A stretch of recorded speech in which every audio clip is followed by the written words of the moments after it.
MC 내레이션 오프닝 한국어. 30년 전 한 여자는 모든 것을 잃었습니다. 사랑도, 딸도, 이름조차도. 그저 사라졌죠. 하지만 오늘 그녀가 돌아왔습니다. 세상이 빼앗아간 모든 것을 되찾기 위해서.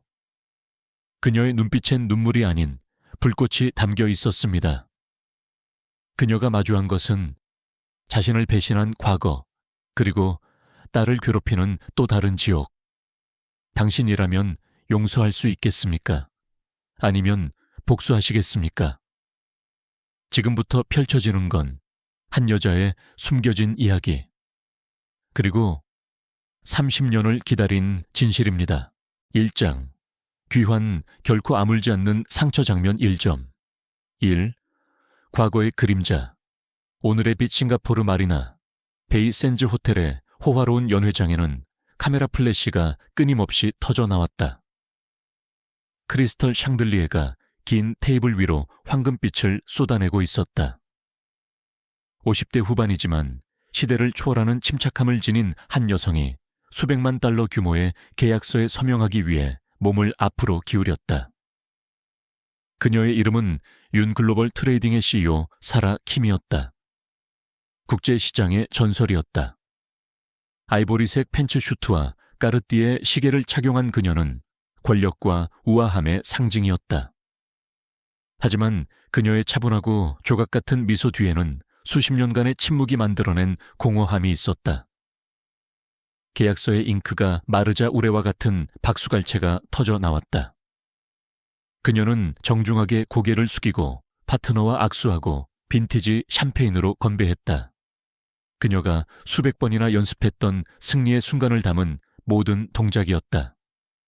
하지만 군중이 흩어지고 불빛이 어두워지자 사라김은 탁 트인 창가에 홀로 서 있었다. 도시의 스카이라인이 그녀의 눈에 비쳤지만 그녀의 마음은 멀리 떠나 있었다. 먼지 쌓인 마을로, 그녀가 사랑했던 모든 것을 빼앗긴 밤으로. 그리고 이메일이 왔다. 이메일이었다. 제목도 발신자 이름도 없었다. 첨부 파일 하나뿐이었다. 결혼 사진이었다. 그녀는 떨리는 손가락으로 이메일을 열었다. 빛나고 빛나는 신부는 그녀의 딸 지원이었다. 이제 그녀는 한때 자장가를 속삭여주던 5살짜리 아이가 아니었다. 사라의 심장이 멈췄다. 하지만 그녀를 무너뜨린 것은 지원의 모습이 아니었다. 그녀 옆에 서 있는 남자였다. 도연우, 한때 사라의 삶, 집, 아이, 그리고 정체성을 앗아간 여자 도미숙의 아들. 방이 좁아진 듯 느껴졌다. 숨이 가빠졌다. 과거가 그녀를 찾아왔다. 복수가 아니라 아이러니였다. 원수의 아들과 결혼하는 거야. 사라는 손가락 마디가 하얗게 질릴 때까지 전화기를 꽉 쥐고 속삭였다.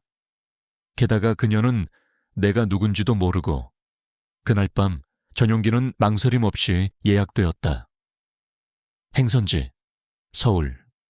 장면 1.2. 완벽한 가면 불길 속으로 첫발 인천국제공항에서 발을 내디딘 사라의 실크 스카프에 서울의 초봄에 한기가 스쳤다. 사진작가는 없었다. 기자도 없었다.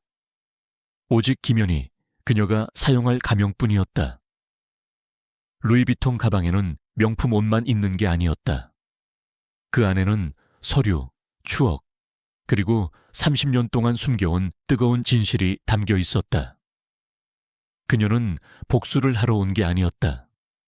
적어도 아직은. 웨딩 업체는 강남에 위치해 있었다. 우아하고 티끌 하나 없이 깨끗한 엘리트였다. 마치 지원처럼. 사교계 고급 결혼식을 원하는 외국인 고객으로 위장한 연희가 스튜디오에 들어섰다. 그녀의 사치스러운 요구는 접수원을 땀범벅으로 만들었다. 실내 정원 테마로 하고 싶어요. 그녀는 완벽한 영어로 말했다. 샹들리의 라이브 바이올린까지. 순수한 사랑을 담아내는 아티스트. 서지원 씨가 이 분야 최고라고 들었어요. 꼭 원해요. 다른 사람은 없어요. 몇 분 후 문이 열렸다. 지원이 들어왔다. 사라는 숨이 턱 막혔다. 거기 그녀가 있었다. 사라 숨쉬고 걷고 웃고 있었다. 30년 동안 꿈꿔왔던 딸이었다. 그녀의 눈빛, 미소, 심지어 귀 기울이며 고개를 살짝 기울이는 모습까지 모든 것이 그녀의 것이었다. 만나서 반갑습니다. 지원이 손을 내밀며 말했다. 지원입니다. 당신의 특별한 날을 계획하는 것을 도와드리겠습니다. 사라는 수십 년 만에 처음으로 딸의 손을 잡았다.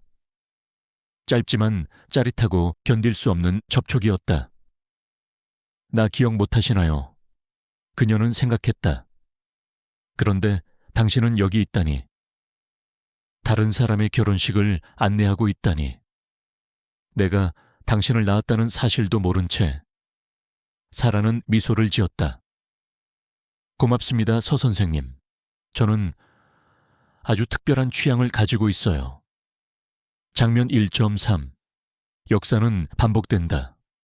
잔혹한 악순환의 반복, 그 후 몇 주 동안 사라는, 아니, 오히려 연희라고 불리던 그녀는 딸을 더 자주 찾아왔다. 매번은 딸 곁에 있을 핑계였다. 매 순간 상처가 벌어졌다. 하지만 곧 가까이 있다는 기쁨은 공포에 질려버렸다. 그녀는 지원의 눈에서 그것을 가장 먼저 알아챘다. 손목에 가끔씩 생기는 멍들기. 예비 시어머니인 미숙이 언급될 때마다 몸이 굳는 모습. 그럴 리가. 그러다가 깨달음의 순간이 왔다. 웨딩드레스 피팅에서 사라가 방에 들어왔을 때 미숙이 지원의 뺨을 세게 후려치는 모습이 보였다. 이 멍청한 여자야. 미숙이 낮게 말했다. 이 집안은 네 집안보다 더 나았어. 우리 집안에 시집 온 걸 다행으로 여겨. 지원은 아무 말도 하지 않았다. 그저 떨리는 눈으로 아래를 내려다볼 뿐이었다. 그 순간 사라의 영혼이 무너졌다. 또 이런 일이 일어나고 있어. 내 딸에게, 내게 한 짓을 내버려 두지 않을 거야. 그 순간 사라의 내면에 무언가가 움직였다.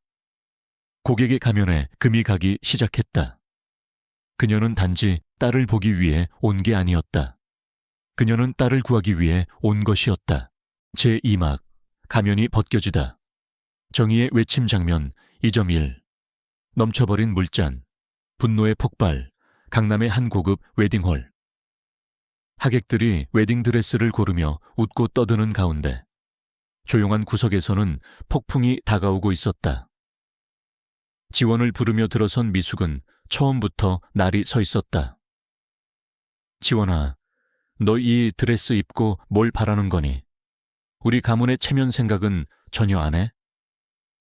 죄송해요, 어머님. 또 그 말이니? 미술은 그만두라고 몇 번을 말했지? 아직도 정신 못 차렸구나. 지원의 손이 떨렸다. 눈겐 눈물이 맺혔다. 그리고 찰칵. 그 순간 미숙의 손이 하늘을 가르며 지원의 뺨을 때렸다. 그 찰나 누군가의 외침이 공간을 찢었다. 당신이 30년 전 내게서 빼앗은 모든 것, 오늘 여기서 되찾으러 왔어요.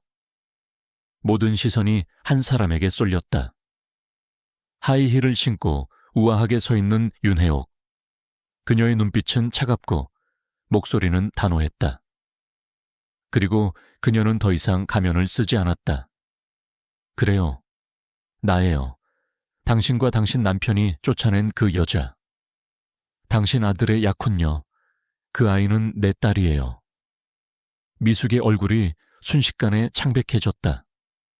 지원은 믿을 수 없다는 듯 두 사람을 번갈아 바라봤다. 무슨 말씀이세요? 어머니는 돌아가셨다고 들었는데. 장면 2.2. 정체 공개. 뒤엉킨 진실 도가의 식구들은 전율했다. 도석진은 혀를 찼다. 이 여자가 정신 나갔군. 아무데나 와서 우리 가족을 모욕하네. 도연우는 당황한 얼굴로 지원의 곁을 지켰다. 하지만 미숙은 말이 없었다. 입술을 깨문 채 몸이 떨렸다. 지원아, 해옥은 조용히 딸을 향해 다가갔다. 나는 네 엄마란다. 너를 낳고 키우다가 빼앗겼어. 내 품에서 너를 데려간 게 바로 저 여자야. 지금까지 굳건하던 지원의 무표정이 무너졌다. 눈물이, 혼란이, 분노가 그녀의 눈 속에서 뒤섞였다. 거짓말이에요. 저 사람 아니에요. 하지만 해옥은 가방에서 오래된 사진을 꺼내들었다. 지원이 5살 때 한강공원에서 함께 찍은 사진. 사진 속 해옥은 젊고 품에 안긴 소녀는 바로 지원이었다. 이날 기억나니? 솜사탕 처음 먹었던 날이야. 지원은 사진을 바라보다 손으로 입을 가렸다. 이건 왜 내가 기억나죠? 왜? 그 순간 미숙이 외쳤다. 그만해. 이 여자는 사기꾼이야. 우리 가문을 망치려고 꾸민 짓이야. 하지만 이제는 너무 늦었다. 진실은 문을 열고 숨을 쉬고 있었다. 제3막, 진실과 대면, 비밀의 장막이 거치다. 장면 3일, 증거의 무게, 침묵을 깨는 외침, 정적이 감도는 도가의 응접실. 윤해옥은 천천히 자리에 앉았다. 앞에 놓인 여행용 가방을 열자 정갈이 정리된 수십 장의 사진, 서류, 그리고 딸에게 보내지 못한 편지들이 빛을 받았다. 여기 있는 것들은 내가 널 30년 동안 지켜봤다는 증거야, 지원아. 초등학교 졸업식, 중학교 미술대회, 대학교 입학식, 너의 인생 단 하루도 놓친 적이 없어. 지원은 그 하나하나를 떨리는 손으로 집어들었다. 사진 속 소녀는 자신이었고 카메라 뒤에는 항상 보이지 않는 엄마의 눈이 있었다. 미숙은 소리쳤다. 이런 걸 믿지 마. 다 조작일지도 몰라. 하지만 도연우가 말문을 열었다. 어머니, 이건 전부 사실인가요? 그 말에 미숙은 고개를 숙였다. 아무 말도 하지 못했다. 그녀의 침묵은 오히려 명확한 대답이었다. 장면 3.2 방역의 그림자. 조작된 과거 그때. 문이 열리고 도가의 장남 도석진이 들어섰다. 그의 손에는 두꺼운 서류철이 들려 있었다.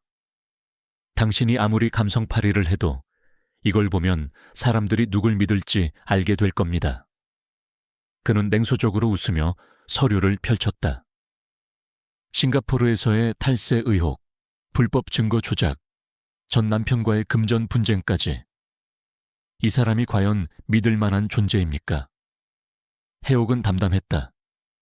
30년 전 나를 모함한 것도 당신 네 가족이었죠.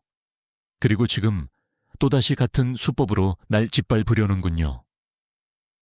그녀는 2번째 가방을 열었다. 그 안에는 도가 가문의 비자금 거래 내역, 허위 계약서, 그리고 무엇보다 충격적인 녹음 파일이 있었다. 이건 당신 아버지와 미숙 씨가 내 재산을 빼앗고 날 정신병원에 보내려 했던 당시의 녹음입니다. 도석진 씨, 들려드릴까요? 녹음기가 켜지자 방 안은 차가운 전율에 휩싸였다. 그 여자는 곧 미쳐버릴 거야. 그럼 우리가 땅을 가져도 아무도 말 못해. 지원은 입을 막고 울기 시작했다. 도현우는 고개를 떨구었다. 장면 3.3 편 가르기, 가족인가, 진실인가. 지원은 침묵을 깨며 말했다. 지금까지 내가 믿었던 모든 게 거짓이었어요. 어머니, 제가 왜 이렇게 될 때까지 말하지 않으셨어요? 해옥은 눈물을 머금은 차에 대답했다. 지킬 힘이 없었단다. 그래서 키워야 했어. 증거도, 마음도, 그리고 다시 너를 만날 용기도. 그 순간 도연우가 앞으로 나섰다. 전 이 가문의 이름보다 진실을 지키고 싶습니다. 그리고 지원이를 지키고 싶어요. 미숙이 외쳤다. 현우야, 너까지 이러면 안 돼. 우린 가족이야. 어머니, 가족이란 진실 앞에서도 함께하는 사람이에요. 그 말에 미숙의 얼굴이 무너졌다. 그녀는 자리에 주저앉았다. 제3막 진실의 추적, 무너지는 세계 장면 4.1. 봉인된 공간, 진실의 열쇠 하얀 달빛이 드리워진 밤.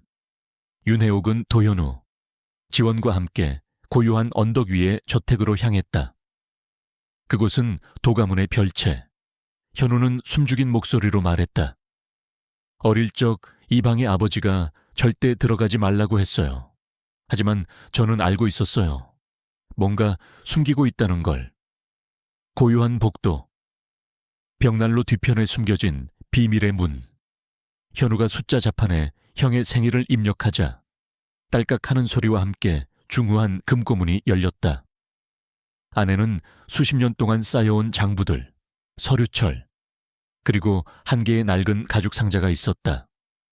지원이 떨리는 손으로 상자를 열었다. 그 안에는 그녀의 유치원 그림, 처음 신었던 신발, 그리고 지원이의 첫 생일이라 적힌 폴라로이드 사진이 고이 담겨 있었다.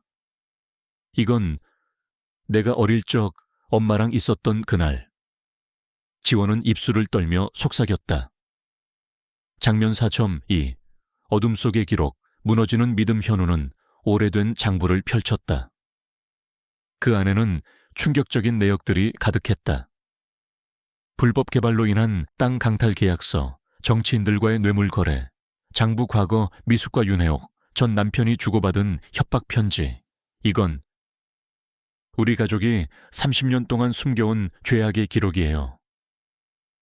지원은 조용히 눈을 감았다. 그녀의 눈물 한 방울이 종이 위로 떨어졌다. 윤혜옥은 그저 말없이 딸의 어깨에 손을 얹었다. 그녀의 표정에는 슬픔도 분노도 아닌 끝없는 연민이 깃들어 있었다. 장면 4.3. 광기의 끝, 마지막 되면 갑자기 금고실 문이 쾅 하고 열렸다. 도석진이 들어섰다. 눈엔 핏발이 서 있었고 손엔 녹슨 철봉이 들려 있었다. 이런 식으로 우리 가문을 무너뜨릴 수 있다고 생각해? 어림도 없어. 다 없애버릴 거야. 그는 해옥을 향해 달려들었다.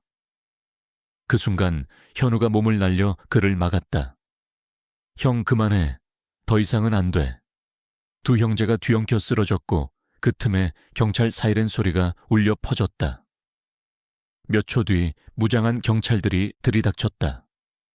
도석진 씨, 당신을 체포합니다. 석진은 저항 없이 바닥에 주저앉았다. 눈에는 더 이상 분노가 아닌 절망과 공허 한만이 남아있었다. 세 사람은 무너진 공간에서 천천히 밖으로 나왔다. 달빛이 더욱 밝게 비춰지고 있었다. 지원이 속삭였다. 이제 정말 끝난 걸까요? 해옥이 조용히 고개를 끄덕였다. 아니, 이건 시작이야. 이제부터 우리가 살아갈 진짜 인생의 시작. 제5막, 화해와 용서, 비온 뒤 맑게 갠 하늘 아래에서. 장면 5.1. 병실 속 고백. 늦게 찾아온 참회 서울 중심의 한 대형 병원. 회색 커튼이 드리운 병실. 도미숙은 창백한 얼굴로 누워 있었다. 그녀의 눈빛엔 지난날의 오만함 대신 깊은 후회와 고독이 깃들어 있었다. 그녀가 힘겹게 입을 열었다. 혁씨, 와주셔서 고마워요. 윤혁은 한참을 말없이 그녀를 바라보다 천천히 자리에 앉았다. 이 두 여인은 30년 전 전혀 다른 위치에서 서로를 파괴했던 사람들이었다. 할 말이 있어서 마지막으로 부탁드리고 싶었어요. 도미숙은 손을 내밀었다. 그 손은 떨리고 있었고 손등에는 세월의 깊은 주름이 새겨져 있었다. 지원이에게 전해줘요. 정말 미안했다고. 나 때문에 그 아이가 고통을 받았다고. 혁의 눈이 흔들렸다. 그 순간 그녀의 뇌리에 스친 건 30년 전 무릎 꿇고 울부짖던 자신의 모습이었다. 그녀는 천천히 고개를 끄덕였다.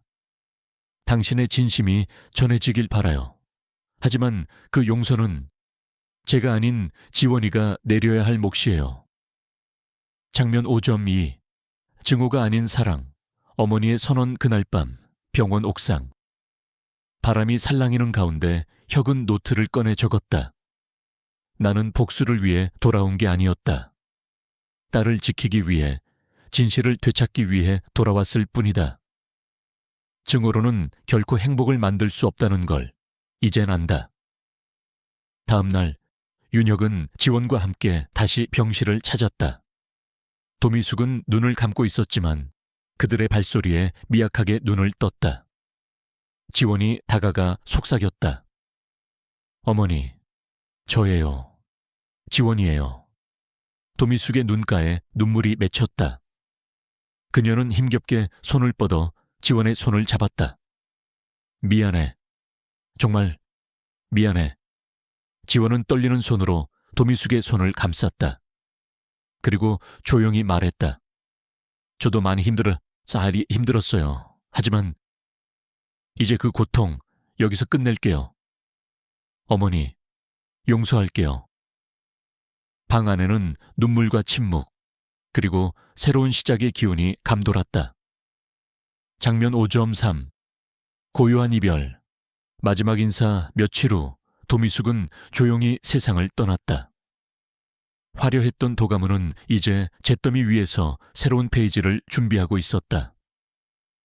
장례식 날 혁은 조문을 마치고 조용히 묘지 앞에 무릎을 꿇었다. 나는 당신을 원망했지만 당신도 결국은 죄책감의 감옥에서 살았다는 걸 알았어요. 이제 편히 쉬세요. 지원은 엄마 옆에 서 있었다. 그녀는 고요한 미소를 지으며 말했다. 엄마, 이제 우린 다시 시작할 수 있겠죠. 윤혁은 조용히 딸의 어깨를 감싸 안았다. 서로의 천이 스며들었다. 30년의 공백을 채우기엔 부족했지만 지금 이 순간부터가 진짜 시작이었다. 제6막 잃어버린 시간 위에 핀 꽃. 새로운 시작 장면 6일. 전시회. 30년을 담은 그림들. 봄 햇살이 따뜻하게 비추는 어느 날, 서울 도심의 갤러리 앞에 사람들이 하나둘 모여들었다. 현수막에는 이렇게 적혀 있었다. 서지원 첫 개인전, 30년의 기다림. 갤러리 안에는 그녀가 그려낸 수많은 그림이 전시되어 있었다. 그림 속에는 아이였던 지원이, 청춘의 외로움, 그리고 처음 마주한 어머니 윤혁의 모습까지.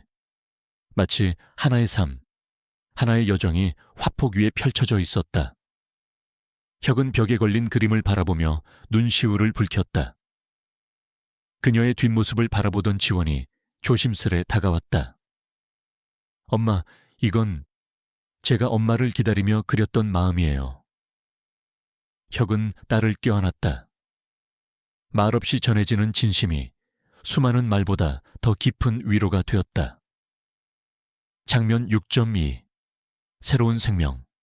이어지는 사랑 그날 저녁. 집 앞 정원에서 바람이 살랑였다. 지원은 둥글게 불러온 배를 쓰다듬으며 말했다. 엄마, 이 아이는 엄마가 돌아와 주셨기에 세상에 올 수 있었어요. 혁은 손을 뻗어 딸의 배 위에 얹었다. 그 안에 있는 작은 생명이 자신이 지켜야 할 또 하나의 기적처럼 느껴졌다. 도연우도 곁에서 미소 지으며 말했다. 장모님, 저희 아이에게도 엄마의 이름을 담고 싶어요. 혁은 눈물을 글썽이며 고개를 끄덕였다. 장면 6.3 일기장. 마침내 쓰는 마지막 문장 밤. 혁은 자신의 방 책상 앞에 앉아 낡은 노트의 마지막 페이지를 펼쳤다. 그리고 천천히 펜을 들었다.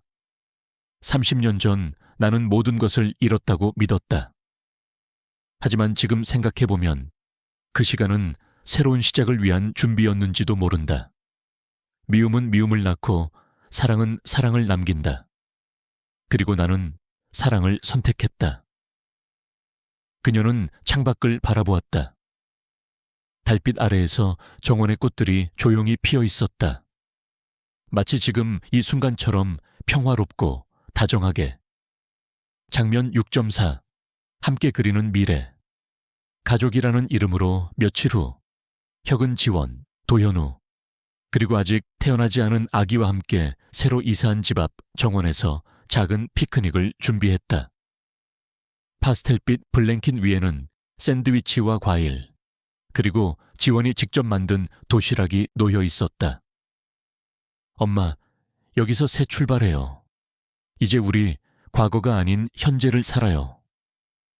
혁은 딸의 말에 미소 지으며 고개를 끄덕였다. 도연우는 조용히 나무 아래에서 작은 벤치를 조립하고 있었다. 그는 말했다. 이 벤치는 우리 가족을 위한 거예요. 힘들 땐 여기 앉아서 서로를 바라볼 수 있도록요. 바람이 불어와 나무잎이 살랑살랑 흔들렸다. 하늘은 맑았고 햇살은 따뜻했다. 마치 이 순간을 위해 오랜 세월이 존재했던 것처럼. 장면 6.5 용서의 꽃 강미숙의 편지 그날 저녁 우편함에 한 통의 편지가 도착했다. 발신인은 강미숙. 편지 봉투를 조심스레 연 혁은 그 안에서 오래된 사진 한 장과 함께 손편지를 꺼냈다. 혁씨, 내가 당신에게 어떤 상처를 줬는지 이제서야 알게 되었습니다. 내 욕심과 두려움이 당신의 인생을 망가뜨렸고 내 침묵이 당신과 지원이의 시간을 빼앗았지요. 하지만 당신은 나와 달리 사랑으로 돌아왔습니다. 나는 아직 배워가는 중입니다. 언젠가 이 편지가 당신의 마음에 닿기를 바랍니다. 그리고 진심으로 고맙습니다. 강미숙 드림. 혁은 사진을 들여다보았다. 사진 속에는 어린 지원이와 그녀를 몰래 바라보는 강미숙의 모습이 담겨 있었다. 사랑이 없었다면 그런 표정은 지을 수 없었을 텐데. 혁은 눈을 감고 조용히 속삭였다. 미숙 씨, 당신도 결국 어머니였군요. 엔딩. 내일의 해가 뜨다 다음 날 아침, 지원은 어머니와 함께 시장을 보러 나갔다. 둘은 마치 오래전부터 함께한 모녀처럼 익숙하게 걷고 웃고 장을 보았다. 혁은 문득 하늘을 올려다보았다. 그곳엔 따사로운 햇살이 그녀의 얼굴을 부드럽게 감싸주고 있었다. 30년의 긴 밤이 끝났어요. 이제 진짜 아침이 왔네요. 그녀의 눈에 눈물이 맺혔지만 이번엔 아픔이 아닌 감사의 눈물이었다.